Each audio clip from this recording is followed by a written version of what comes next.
Comanche Raiders versus Texas Rangers, Brushy Creek, 1839. Welcome to HY89 Studio, where true stories of America's untamed frontier come alive. Join our growing community of history enthusiasts who seek the raw, unvarnished truth behind the legends. Subscribe now to never miss an episode of these incredible tales that shaped our nation. Bastrop, Texas stood silent in the fading light of February 24, 1839. Winter's chill lingered in the air as smoke curled from chimneys, carrying the promise of warm evening meals. The small village east of Austin seemed peaceful, but beneath this tranquil scene lay a complex web of tensions that defined life on the Texas frontier. In these dangerous borderlands, even moments of calm carried the weight of impending violence. 3 years had passed since Texas won its independence from Mexico in a bloody revolution that redrew the boundaries of power in North America. The young republic remained a volatile mix of cultures, ambitions, and ancient feuds.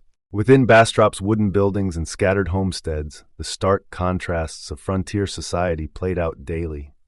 Rich landowners, their fortunes built on slave labor, occupied the finest houses with broad verandas and well-tended gardens. Their slaves worked the surrounding fields and performed household duties, trapped in a system of bondage that reached even to this remote outpost of Western civilization. The social fabric of Bastrop wove together many threads. K'iche' natives moved quietly through the community, maintaining their ancestral ways while adapting to the new order. Tejano citizens, Texans of Hispanic descent, preserved their cultural traditions in this changing land, their families' roots reaching back generations. Each group maintained its distinct identity while navigating the complex racial and economic hierarchies that governed life in early 19th century America. But one fear united them all: the Comanche Raiders. These skilled warriors had earned their reputation as the dreaded lords of the Southern Plains through a decade of devastating attacks that left an indelible mark on the Texas frontier. Their raids brought scenes of horror that haunted survivors' nightmares and shaped every aspect of daily life. Entire families disappeared overnight, their homesteads reduced to smoldering ruins. Children were taken into captivity, never to be seen again. The violence knew no boundaries. No barrier of race, class, or faith provided protection. The Apache had fallen before the Comanche's might. The Tonkawa and Karankawa, who had called Texas home for countless generations, learned to fear the thunder of Comanche horse hooves. Spanish missions and Mexican settlements that had stood for over a century crumbled under their relentless assaults. Even the most hardened Texas Rangers spoke of Comanche raids in hushed tones, recounting tales of brutality that seemed almost beyond human comprehension. Colonel Edward Burleson had seen enough of the aftermath to know that survival required organization. A veteran Texas Ranger and current Army Chief of Staff, he had instituted a warning system that reflected the constant state of vigilance required on the frontier. The protocol was simple but crucial. Upon sighting raiders, a brass horn would sound its mournful cry, followed by 2 gunshots in rapid succession. Each homestead that heard the signal would repeat it, creating a chain of warning that would race across the landscape until it reached Bastrop itself. There, the boom of the town's defensive cannon would call all able-bodied men to arms. Every citizen knew the system, had practiced it, lived with it as part of their daily reality. Children learned to recognize the horn's cry before they could walk. Women kept weapons close at hand while working in their gardens. Men maintained constant awareness of their surroundings, even during the most mundane tasks. This was life in Comancheria, the vast territory that the Spanish had long ago conceded to these masters of the southern plains. Yet this evening, as shadows lengthened across Bastrop's farms and plantations, that threat seemed distant. Families gathered for their evening meals, the day's work nearly done.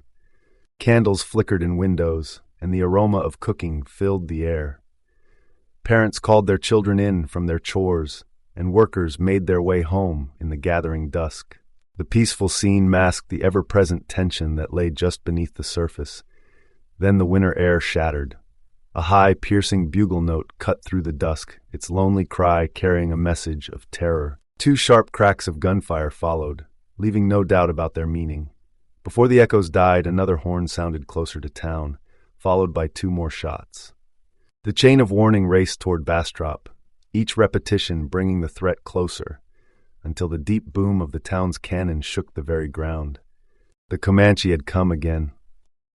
Armed men poured into Bastrop's town square as word of the attack spread rapidly through the gathering darkness. The target, the Coleman homestead. Elizabeth Coleman, still mourning her recently deceased husband, had been tending her small farm with her 5 children that fateful evening. Her eldest, James, worked the spring fields alongside family friend James Rogers, their plows cutting through the rich Texas soil as they prepared for planting. The first sign of danger came when a massive war party, Comanche, Caddo, and Hueco warriors combined, emerged from the tree line without warning. James and Rogers found themselves cut off from the cabin, the warriors moving with practiced precision to isolate them. Only their intimate knowledge of the dense forest allowed them to escape, but their flight meant precious minutes lost. As they disappeared into the woods, the warriors turned their attention to the more vulnerable targets near the cabin. Elizabeth Coleman and her 4 younger children were working in their garden, 50 yards from the relative safety of their home. The late afternoon sun caught the glint of weapons as several hundred warriors charged toward them at full gallop, their war cries splitting the air. Elizabeth's scream for her children to run pierced through the thunder of hooves. 3 of her children sprinted for the cabin, but 5-year-old Thomas's short legs couldn't carry him fast enough. A warrior swept past at full gallop, snatching Thomas from the ground with practiced ease. The boy's terrified scream mixed with his mother's desperate cry. Elizabeth's maternal instincts overrode all sense of self-preservation. She spun and lunged for her child, her fingers almost grazing his outstretched hand. The arrow that struck her throat had been loosed with deadly accuracy.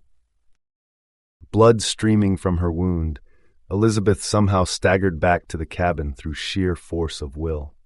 Inside, 12-year-old Albert Coleman was already moving with the decisiveness of a seasoned warrior. As his mother collapsed, blood seeping into the rough wooden floor, he helped her bar the heavy door against the thundering blows of the warriors outside. His young mind processed the situation with remarkable clarity. 3 guns in the cabin, limited ammunition, and the lives of his younger siblings in his hands. The first warrior to breach the door met instant death from Albert's precise shot.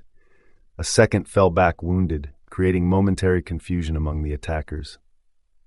In that brief respite, Albert demonstrated both tactical thinking and brotherly love. He pried up the loose floorboards, creating a makeshift shelter. "Get under here," he commanded his terrified siblings, his voice steady despite the chaos. "Don't make a sound. Don't come out until you hear English voices. Promise me." The battle resumed with increased fury. Albert moved between firing positions, reloading and firing with such speed and accuracy that the warriors believed they faced multiple defenders. His shots rang out in a steady rhythm: aim, fire, reload, repeat. Each time the warriors attempted to rush the door, Albert's fire drove them back. The cabin's logs were scarred by arrows and bullets, but the young defender held his ground. Minutes stretched into what seemed like hours. Albert's ammunition began to run low, but his determination never wavered. He fought with the strength of a man 3 times his age, drawing upon reserves of courage that would become legendary in Texas frontier history. But even legends can fall. A warrior's bullet found its mark, striking the young hero in the chest. As his lifeblood ebbed away, Albert's thoughts remained with his hidden siblings. With his final breaths, he called out to them one last time, reinforcing his instructions to stay hidden and silent. Then he slumped beside his mother's body, having given his life to save his family. The Comanche and their allies, carrying young Thomas with them, moved on to their next target, the nearby farm of Dr. Joseph Robertson. The doctor and his family were fortunately absent, but their slaves had no such luck. Denied access to weapons for their defense, 7 of them were captured with brutal efficiency, destined for a harsh life in Comanche. The warriors' swift violence demonstrated why they had become the most feared force on the southern plains, their tactical expertise matched only by their ruthlessness. Hours after the attack, as the afternoon sun cast long shadows across the blood-stained Texas landscape, John D. Anderson approached the Coleman homestead. The unnatural silence drew his attention. No livestock sounds, no human voices, no signs of life. As an experienced frontiersman, he knew immediately that something was terribly wrong. The scene inside the cabin stopped him cold. Elizabeth and Albert Coleman's bodies lay still on the blood-soaked floorboards. Then a barely audible whimper caught his attention. Lifting the loose floorboards, Anderson discovered the two youngest Coleman children, still faithfully following their brother's final instructions to stay hidden until they heard English voices. Time was precious. Anderson knew the raiders could return at any moment. He quickly lifted the terrified children onto his horse, positioning them securely before him. Then began a desperate 12-mile ride to Wells Fort, pushing his mount to its limits while constantly scanning the horizon for signs of pursuit. Every rustle in the undergrowth, every distant sound could signal death approaching on swift horses.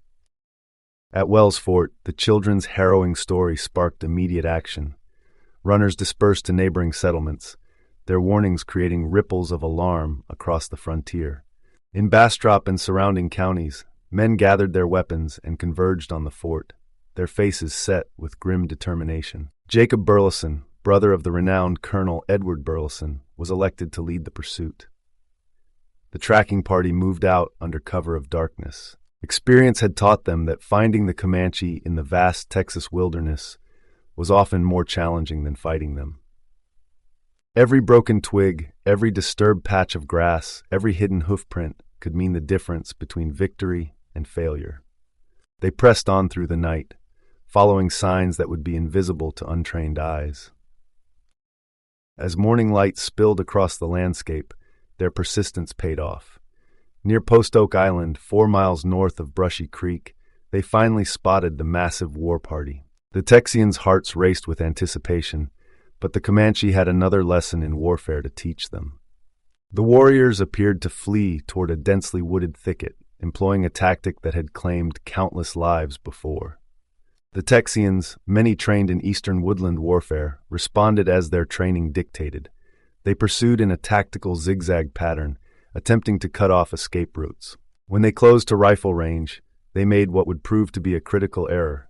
They dismounted to form a traditional battle line. The Comanche response demonstrated why they were masters of plains warfare. The seeming retreat transformed instantly into a devastating counterattack. Warriors wheeled their horses with incredible skill, turning the tables on their now vulnerable opponents.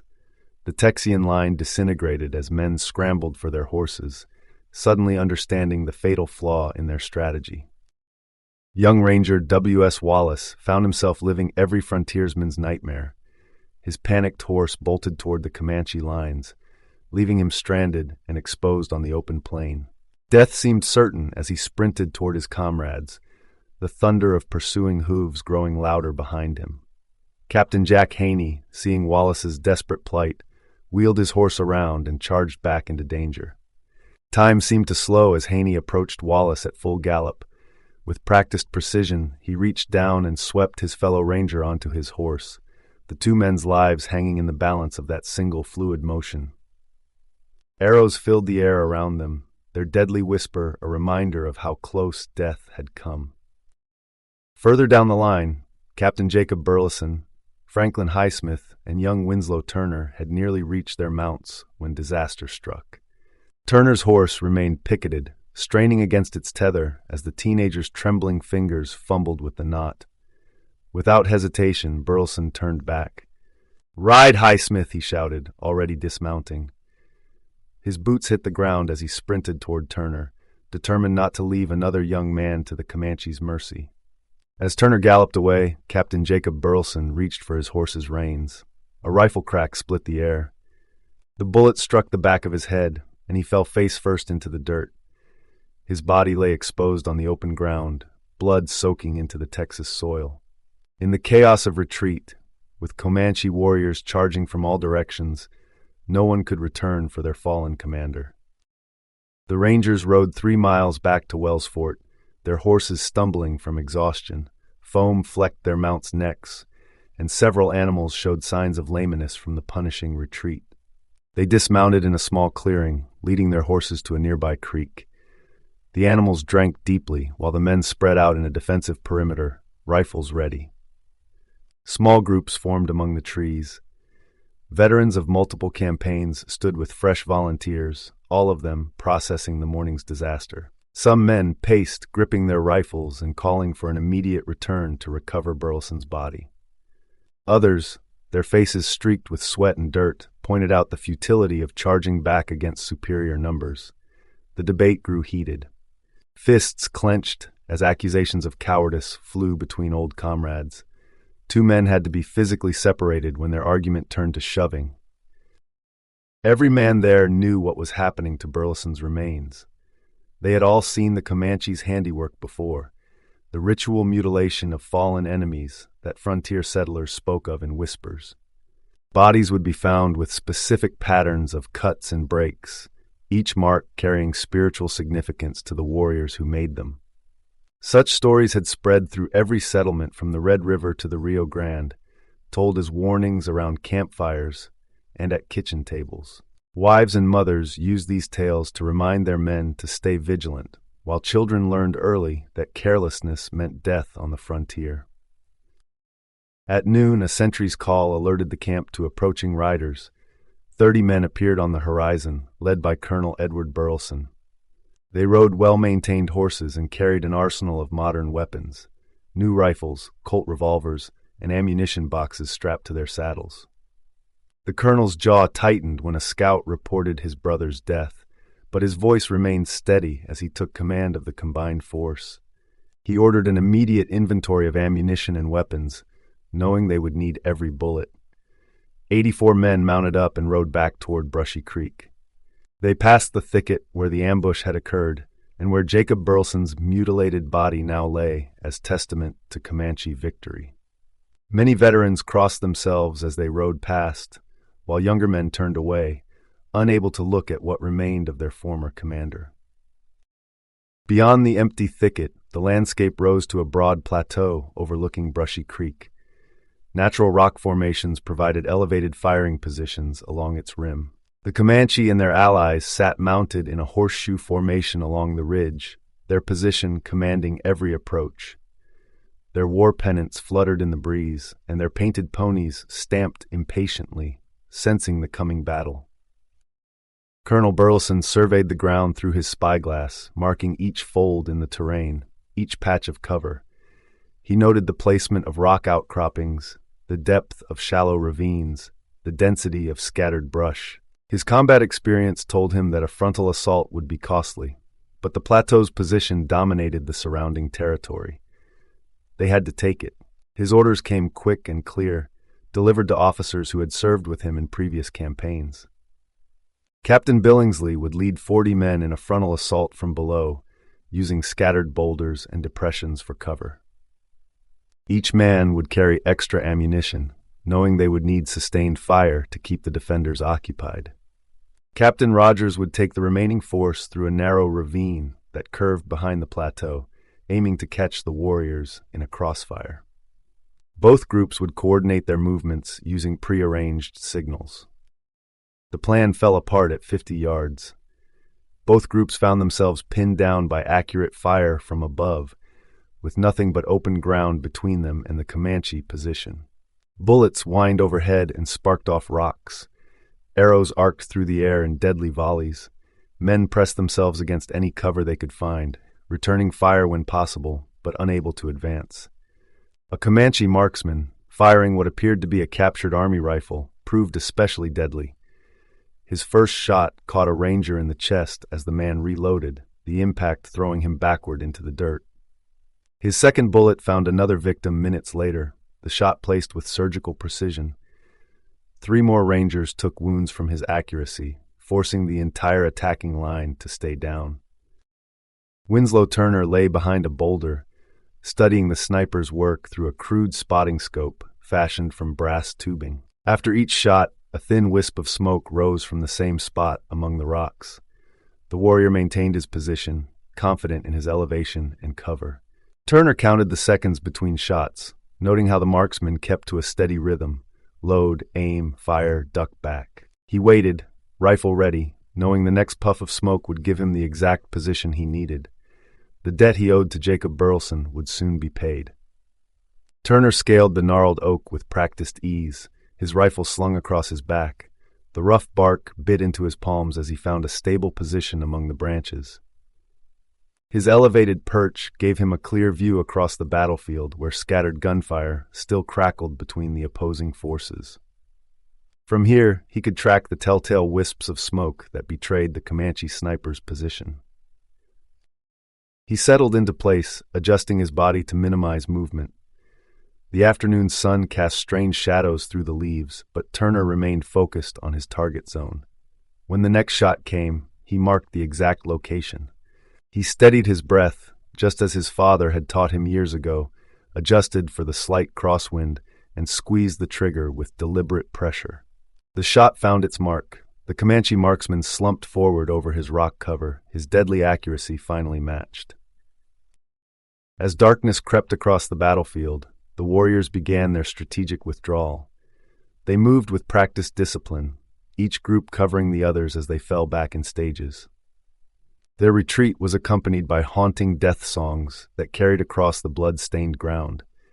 These were not simple cries of defeat, but ancient chants honoring fallen warriors, naming their brave deeds and ensuring their passage to the afterlife. The sound sent chills through even the most hardened rangers. The rangers advanced cautiously through the growing darkness, securing the abandoned Comanche position. Among the scattered equipment, spent cartridges, and signs of hasty departure, they found a lone survivor, one of the captured slaves taken during the initial raid. 9 arrows protruded from his body in various places, yet somehow he clung to life. The man's extraordinary will to survive matched the brutality he had endured. Despite his grievous wounds, he remained conscious enough to provide vital intelligence to Colonel Burleson. The Comanche had suffered 30 casualties, their bodies carefully removed from the battlefield according to tribal custom. The victory had extracted a heavy toll from the Rangers. 3 men died in the initial fighting, including Captain Jacob Burleson's selfless sacrifice to save young Turner. A week later, Reverend James Gillen's neck wound proved fatal despite the best efforts of frontier medicine, bringing the final death toll to 4 brave souls. Dozens more would carry scars, both visible and hidden, for the rest of their lives. The Battle of Brushy Creek marked a pivotal moment on the Texas frontier in 1839. In just 2 days, it demonstrated the complex web of relationships that defined this contested land. Warriors and settlers, slaves and soldiers, all fought and died beneath the same Texas sky. The Comanche showed their mastery of plains warfare and their unwavering courage, while the Rangers proved equally determined in defense of their settlements. Yet neither side could claim true victory, only more names added to the long list of those claimed by frontier violence. The stories of those who participated, Albert Coleman's last stand, Jacob Burleson's sacrifice, Turner's revenge, and countless other moments of courage and tragedy, live on as powerful reminders of the human cost of territorial expansion. The battle reshaped relationships between settlers and natives across Texas, influencing military tactics, settlement patterns, and diplomatic relations for decades to come. Thanks for watching. Join us at HY89 Studio for more untold tales of the American frontier. Subscribe now and become part of our community of history enthusiasts. Until next time.